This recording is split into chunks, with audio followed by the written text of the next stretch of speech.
تو ہفتے میں 3 دن یہ آپ نے عمل کرنا ہے، بدھ، جمعرات اور جمعہ، یہ 3 دن آپ نے عمل کرنا ہے۔ اب اس میں یہ ہے کہ 5 ہفتے تک یہ آپ نے عمل کرنا ہے۔ تو جب 5 ہفتوں میں ظاہر ہے خواتین کے لیے مسائل ہیں، تو اگر 2 ہفتے آپ کو مل جاتے ہیں، پھر گیپ آ جاتا ہے، پھر 2 ہفتے کر لیں، پھر گیپ آ جاتا ہے تو تیسرا ہفتہ اس کے بعد کر لیں، لیکن آپ نے 5 ہفتے پورے کرنے ہیں۔ ہفتے کے دن کون کون سے ہیں؟ بدھ، جمعرات اور جمعہ۔ بدھ کی شام کو مغرب کی نماز پڑھنے کے بعد آپ نے یہ عمل کرنا ہے۔ مغرب کی نماز آپ نے پڑھ لی، اس کے بعد آپ نے کیا کرنا ہے؟ آپ 11 بار درود شریف پڑھ لیں، درود ابراہیمی یا کوئی بھی درود جو آپ پڑھتے ہیں، اور اس کے بعد 313 بار آپ نے اللہ تعالیٰ کے 3 اسماء پڑھنے ہیں، یا فتاح ہو، یا رزاق ہو، یا مغنی ہو، یا مغنی ہو، ٹھیک ہے؟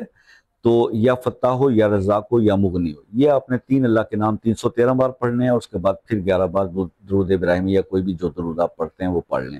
اور یہ عمل آپ نے بدھ کی مغرب کے بعد